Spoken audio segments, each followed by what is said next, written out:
메시아를 기다리는 사람들, 12월이 되면은 대림절이라는 절기를 지킵니다. 대림절의 의미는 예수님의 재림을 기다리는 절기입니다. 인생을 간단히 정리하면 기다림이다 라고 할 수 있습니다. 한평생을 살아오면서 인생의 시간의 90에서 95%를 기다리고 살아갑니다.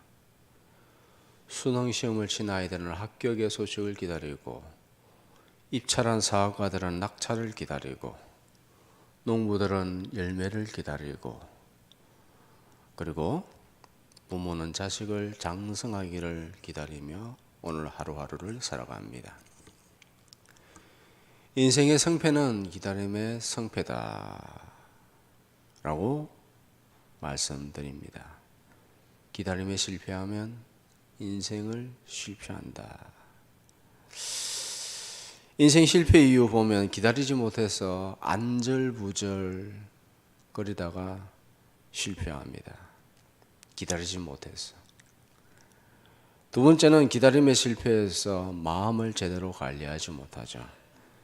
그래서 낙심해서 실패합니다. 세 번째는 기다림에 지쳐서 인간적인 방법으로 자기 마음대로 억지로 문제를 풀려고 하다가 무리수를 두게 되어지고 결국에는 실패합니다. 서두르면 실패한다. 기다려야 됩니다. 하나님의 때가 있습니다. 그때까지 기다려야 됩니다. 기다림을 포기한다는 것은 인생을 포기한다는 것이고 결국에는 낭패를 보게 됩니다. 인생을 실패한 사람들의 대부분은 기다림에 실패했다라고 보면 됩니다. 신앙도 마찬가지입니다.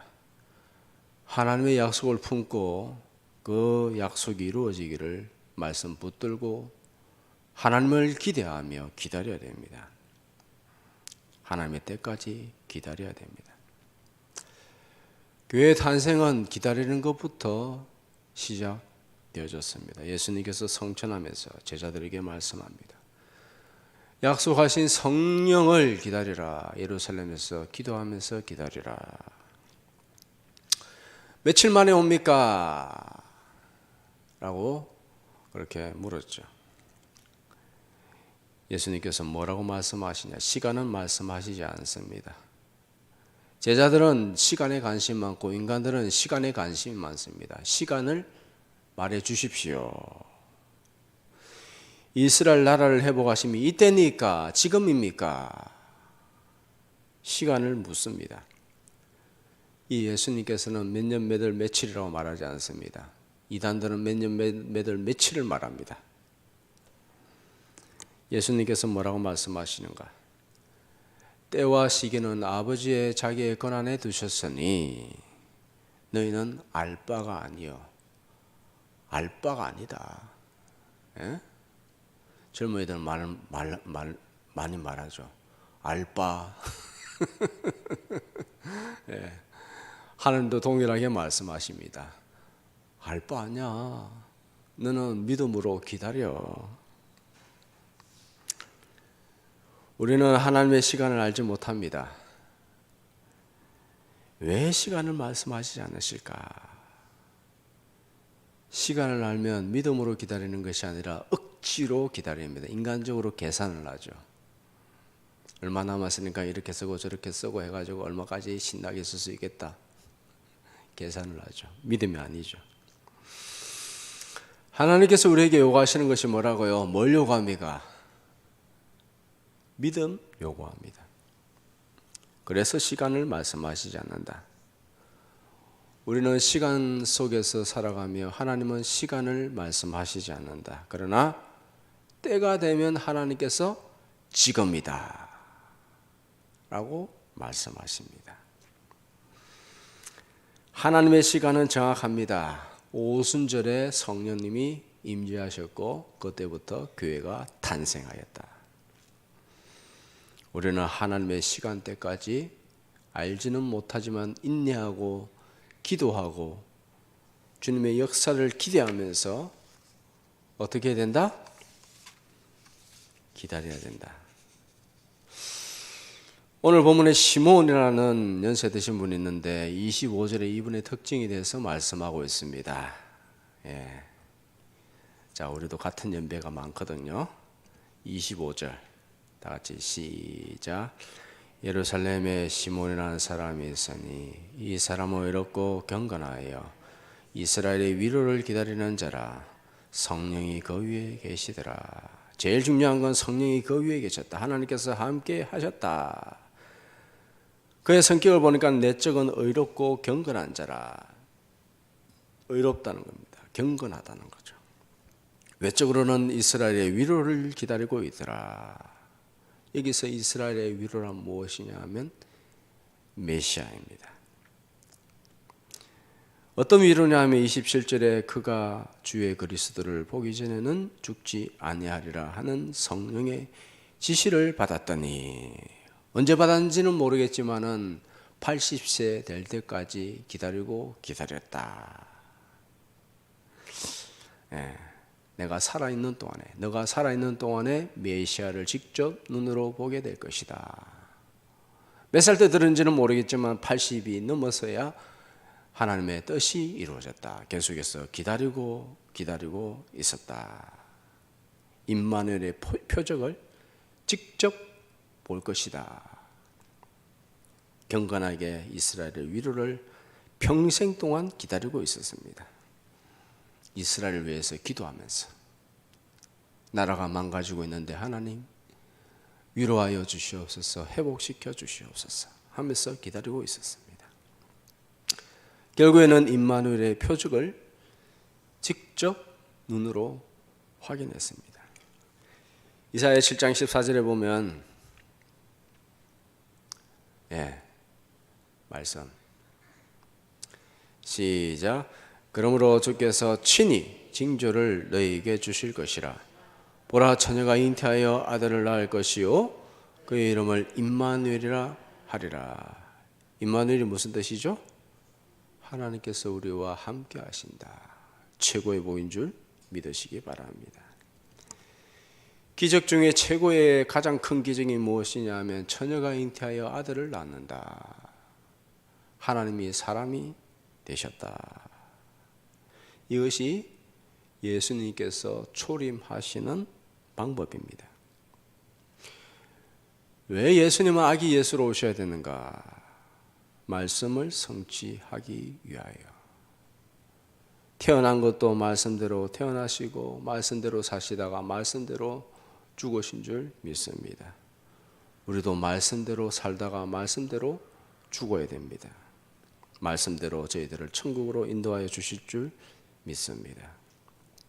자기 마음대로 살면 천국 못 갑니다. 누누이 말씀드리지만은 입으로만 믿습니다 라고 해서 믿음 아닙니다. 창세기 3장 14절의 말씀대로 사탄의 머리를 깨부수기 위해서 여자의 후손으로 오셨다. 여자의 후손으로 온 이유가 뭔가? 남자와 상관없이 성령으로 태어났다. 처녀의 몸으로 태어났다. 왜 그럼 처녀의 몸에서 태어나야 했는가? 죄 없는 인간으로 오시기 위해서 성령으로 태어나셔야 했다라는 것이죠. 성령으로 죄 없는 상태로 거룩하게 태어나야 되기 때문에, 죄 없는 인간이 되어야 인간의 죄를 지고 죽을 수가 있습니다. 죄 있는 사람의 모습으로 오면, 그래서 십자가에서 죽으면 자기 죄에 자기가 죽는 건데 무슨 의미가 있겠습니까? 아무도 구원을 이룰 수가 없고 당연히 죽는 거 당연한 것입니다. 그래서 죄 없는 인간으로 오시기 위해서 여자의 후손으로 처녀의 몸으로 이 땅에 오셨다. 말씀대로 오셨다. 시몬은 성령님의 음성을 들었습니다. 너가 메시아를 보기 전까지는 죽지 아니하리라. 그는 약속을 붙들고, 언제 이 약속을 받았는지는 모르겠지만, 음성을 들었는지는 모르겠지만 평생을 이 약속을 붙들고 나라와 민족을 위해서 기도하면서 살았다라는 것이죠. 우리 신앙도 마찬가지입니다. 우리도 역시 주님의 약속을 붙들고 평생을 기도하며 하나님의 약속이 온전히 이루어지길 기대하며 기다리며 살아야 됩니다. 잘 기다려야 되는데 잘 기다리기 위해서는 어떻게 해야 되는가? 조급하면 안 된다. 조급하면 어떤 일이 생기는가? 첫째, 마음이 지친다. 마음이 상한다. 네, 지치고 상해요. 조급하면 안 됩니다. 그냥 80세 이루어지느니 생각하고 그냥 기도하면 됩니다. 80세 되시는 분은 100살에 이루어지니라고 생각하고 기도하면 삽니다. 각자에게 말씀을 주십니다. 저에게도 말씀을 주셨고 성취되어지는 것을 저는 보고 있습니다. 조급하면 두 번째는 마음이 상하다 보니까는 한결같은 마음, 처음 마음이 시들해져 버립니다. 처음 마음을 잃어버립니다. 주님 사랑하는 마음을 상실해 버립니다. 세 번째로는 점차 게을러져서 영적인 잠에 들게 되어집니다. 즉 타락하게 되어진다. 마음이 조급한 사람은 이 조급증을 누르고 마음의 여유를 가지고 살아야 된다. 마음을 넓혀야 된다. 생각을 넓혀야 된다. 하나님과 마음이 이어지면은 마음과 생각이 넓어질 줄 믿으시기 바랍니다. 어떤 사건이 나도 별로 흔들리지 않습니다.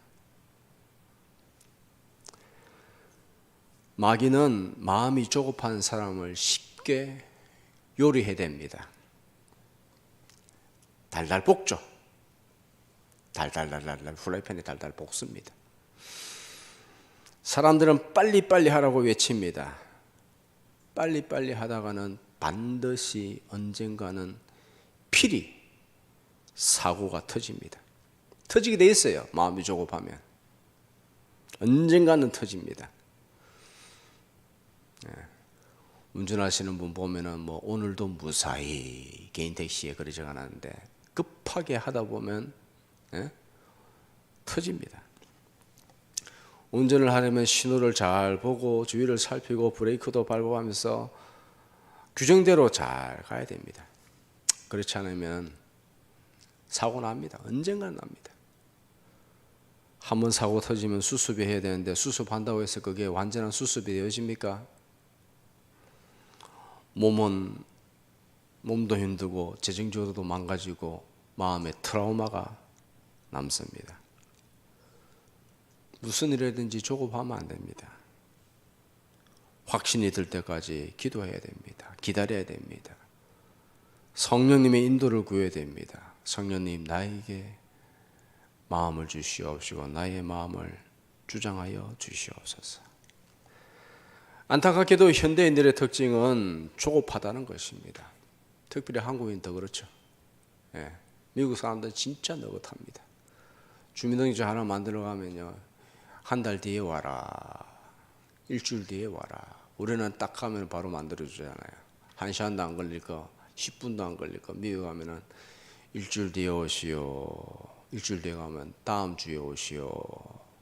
그거 다 되고 왜 넣냐고 막 하면 경찰 부릅니다. 저 자식 잡아가라고. 시끄럽게 분다고. 한국 사람은요, 조급증에 걸려 있습니다. 빨리빨리 증후군. 기다리지 못합니다. 30분 내에 배달하지 못하면 무료입니다 라고 하니까 오토바이들이 그냥 배달하기 위해서 쌩쌩 달리는데 신호 무조건 어기고 막 달립니다. 그러니까 한번 넘어지면 엄청난 사고. 그렇게 달리면 언젠가는 사고 터지게 돼 있죠. 언젠가는. 수습을 해도 거의 수습이 됩니까? 한국 사람들은 조급합니다. 빨리빨리 하면 시간이 남고 여유가 있을 것 같지만은 그렇지 않습니다. 자, 길거리 나가보면 교통신호를 어기면서 칼치기, 새치기, 막 상대방의 마음을 인상 쓰게 만들고 불편하게 만드는 거, 민폐 끼치는 사람들. 그래, 집에 빨리 갑니다. 집에 빨리 가서 뭐해요? 그냥 발 닦고 누워서 TV나 보고 있어요.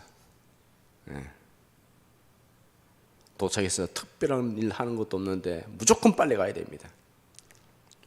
이 조급함이 습관이 되어져 있다. 조급함이 습관이 되어져 있다. 단순히 성격의 문제가 아닙니다. 경건하지 못하기 때문입니다. 조급함을 없애십시오. 마음이 조급할 때마다 5분이라도 하나님 앞에 묵상하고, 하나님, 내 마음이 조급합니다. 주님 앞에 잠잠히 그렇게 있어야 됩니다. 지혜가 필요하면 지혜를 주시옵소서. 주님을 더욱 의지하며 매 순간순간 주님께 물으며 사시기를 축복합니다. 그럴 때 하나님께서 함께 하십니다. 그래, 이 작은 일에도 나를 의지하는구나. 이 작은 일에도 나를 의지하고 나의 힘을 구하는구나. 그런 사람이 겸손한 사람입니다. 모든 일에 주님께서 하시옵소서. 나는 어리석고 미련하오나 주님께서 지혜를 주시옵소서. 공부하는 학생은, 아니 어른들도 이 사건에 대해서 핵심을 뚫을 수 있는 키워드가 뭔지 알게 하여 주시옵소서. 매사에 하나님께 물으며 하나님을 가까이 하며 하나님께 도움을 구하고 하나님만이 나의 힘이시라고 고백하며 사시기를 축복합니다. 두 번째로 기다리지 못하는 이유는 무엇이냐 하면은 믿음이 없기 때문이죠. 믿음이 없어서 못 기다리는 거죠. 왜 기도 안 합니까? 믿음이 없기 때문에. 기다림이 길어지면은 의심이 생깁니다. 환난이 길어지고 고난이 길어지면 의심이 생깁니다. 의심이 생기면 마음이 흔들리고 결국에는 기다리지 못합니다. 즉 믿음이 없기 때문에 기다리지 못한다. 그래서 기다리지 못한다는 것은 믿음에서 실패했다 라는 것입니다. 누가 기다릴 수 있습니까? 믿음의 사람이 기다릴 수 있다. 고난이 올 때 입을 다물고 말씀 붙들고 기도해야 됩니다. 환난의 때에, 고난의 때에 말이 많으면 안 됩니다. 힘들다고 말이 많으면요, 그 사람은 훨씬 더 빨리 무너집니다. 반드시 무너집니다. 그래서 야고보서에서 이렇게 말합니다. 고난의 때에 기도하라. 야고보서 5장 13절 시작. 너희 중에 고난당하는 자가 있느냐? 그는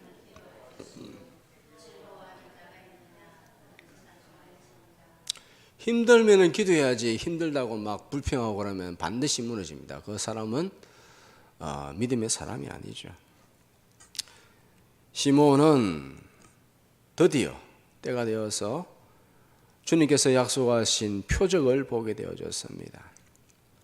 어떻게 그가 약속을 볼 수 있었는가? 표적을 볼 수 있었는가? 왜냐하면 성령의 감동에 즉시 순종했기 때문이다. 이게 아주 중요해요. 성령님께서 감동을 주시는 데 있어서 즉시 순종해야 돼요. 이게 사실 어려워요. 저도 여러 번 해봤지만 즉시 하나님께서 내 마음 가운데 성령으로 말씀하시는데 즉시 순종하는 것, 이게 사실 굉장히 어려운데요. 물론 그 강도는 다릅니다. 아주 강도는 다르죠. 아주 중요한 것에 대해서는 강도가 아주 세죠. 자, 즉시 순종했다. 26절 27절 다 같이 시작. 성령의 감동으로 성전에 들어가매 마침 부모가 율법의 갈례대로 행하고자 하여 그 아기 예수를 데리고 오는지라. 성령의 감동이 있었습니다. 그때 즉시 들어왔기 때문에 마침 부모가, 아기 예수의 부모죠, 부모가 율법의 갈례대로 행하고자 하여 그 아기 예수를 데리고 오는지라. 시몬은 항상 기도했었습니다. 그런데 어느 날 갑자기 성령의 강력한 감동이 오기 시작합니다. 갑자기 성전에 들어야 되겠다는 그런 마음이 쏟아집니다. 성령의 감동을 감지했습니다.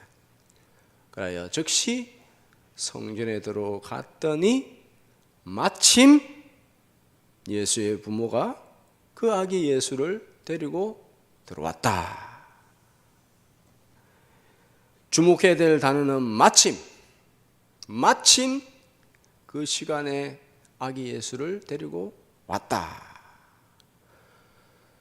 하나님의 시간은 정말 느린 것처럼 보입니다. 언제 이루어집니까? 언제 하나님의 말씀이 성취되어집니까? 느린 것처럼 보이고 응답이 안 되어지는 것처럼 보여진다 할지라도, 그라여서 응답이 되지 않으면 중간중간에 사람들이 그 약속을 포기해버리고 실망과 좌절하고 그냥 포기해버리는 경우가 있습니다만, 그러나 하나님의 시간은 정확하다.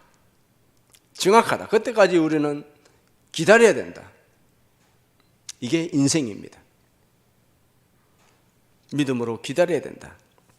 기도하며 하나님의 역사를 기대하며 기다려야 된다. 기다리는 것이 믿음입니다. 인내하며 기다려야 된다. 인내가 우리의 믿음을 온전하게 만듭니다. 야고보서 1장 3절에 이런 말씀이 있죠. 시작. 이는 너희 마음 믿음의 실현이 인내를 만들어 너희가 알미라. 인내를 온전하고 구비하여 조금도 부족함이 없게 하려 함이라. 하나님이 우리에게 요구하시는 게 뭐라고요? 믿음입니다. 하나님께서 몇 억 내놔라 합니까? 건물 10층짜리 원합니까? 아무것도 원하지 않습니다. 우리의 믿음을 요구합니다. 믿음을 만들어내는데 무엇이 필요하냐면 인내가 필요하다. 인내를 온전히 이루라. 이는 너희로 온전하고 구비하여 조금도 부족함이 없는 믿음을 너희에게서 완성되게 하려 함이라. 우리에게 일어나는 모든 사건들은 하나님이 허락하신 줄 믿으시기 바랍니다. 고난도 하나님께서 허락하신 것입니다. 시련도 하나님께서 허락하십니다. 왜? 믿음이 온전하여지도록 하기 위하여, 온전한 믿음으로 만들기 위하여, 온전한 믿음으로 만들어지기 위해서 주님께서 우리에게 요구하시는 것은 인내하며 기다리면서 결국에는 믿음이 온전하여진다. 다른 말로 그리스도의 장성한 분량에 이르게 되어진다. 성령의 열매가 맺어진다. 성화되어진다. 하나님의 백성답게 만들어진다. 그래서 시련을 허락하십니다. 시련을 허락하신 이유는 우리의 믿음을 온전히 만들기 위해서. 이해되시면 아멘. 인내해야 됩니다. 기다려야 됩니다. 하나님께서 이불로 좀 늦게 주실 수도 있습니다. 뭘 보고 판단하냐? 하나님은 딱 보면 압니다. 속을 알죠. 사람은 겉을 보거니와 하나님은 마음을 본다. 마음을 딱 보면 알아요. 게이지가 나와요. 야, 이 사람 너의 믿음은 80점이다. 너의 믿음은 90점이다. 어떤 사람은 믿음이 좋다고 의시되지만 너의 믿음은 50점이다. 이놈아, 빵점이다. 너는 나와는 관계가 없다.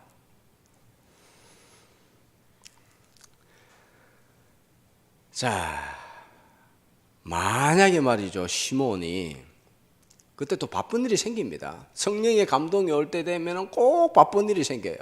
왜 그렇습니까? 네? 마귀가 끼어서 그 일이 이루어지지 못하도록 항상 방해하기 때문입니다. 만약에 시몬이 그날도 바쁜 일이 있었다 그러면 그런 것은 전혀 기록 안 돼 있지만은 마귀는 항상 그렇게 역사합니다. 언제나 그렇게 역사합니다. 시몬이 바쁜 일이 생겼다고 해서 이런저런 핑계를 대면서 성령님께서 주시는 감동을 무시해버리면 오늘은 안 됩니다. 오늘은 여기 결혼식이 있습니다. 예?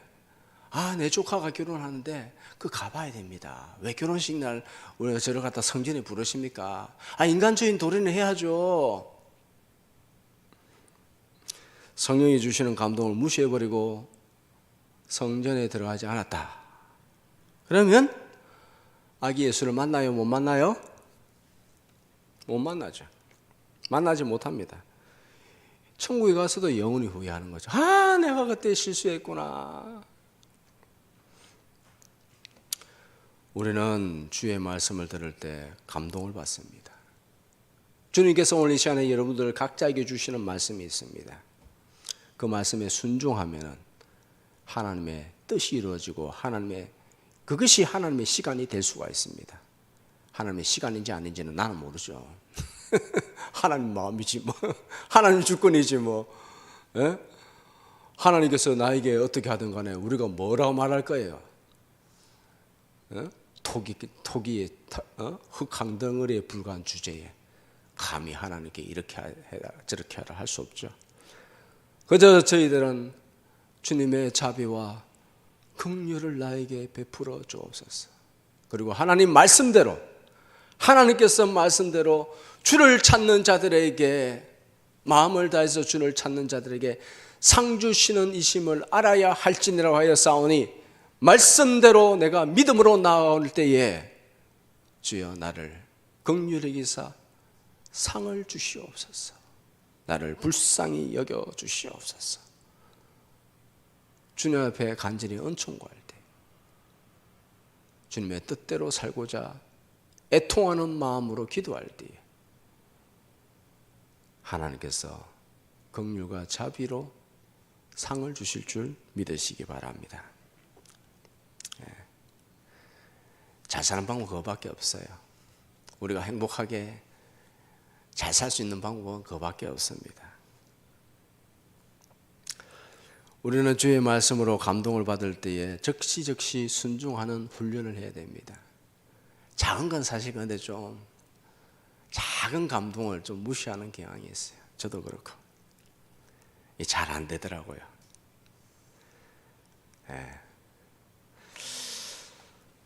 특별한 은혜를 주시기 위해서 감동을 주시는 겁니다. 특별한 은혜를 주시기 위해서, 특별한 상을 주시기 위해서 감동을 주시는 겁니다. 항상 순종해야 되겠다라는 마음가짐을 가지시고 말씀을 품고 인내하고 하나님 앞에 기도하고 순종하고자 하는 마음으로 사시기를 축복합니다. 하나님께서 엄청난 복을 갖다가 지금 쌓아놓고 있어요. 주고 싶은데 못 줘. 왜? 내 허물과 연약과 죄가 가로막고 있기 때문에. 그릇이 아직 준비가 되어져 있지 않기 때문에. 그리스도의 보혈로 항상 깨끗하게 죄를 제거해버리고 그릇을 깨끗하게 하면 하나님께서 감당하지 못할 복을 부어주실 줄 믿으시기 바랍니다. 그런 것들이 다 여러분에게 다 이루어지기를, 말씀대로 이루어지기를 축복합니다.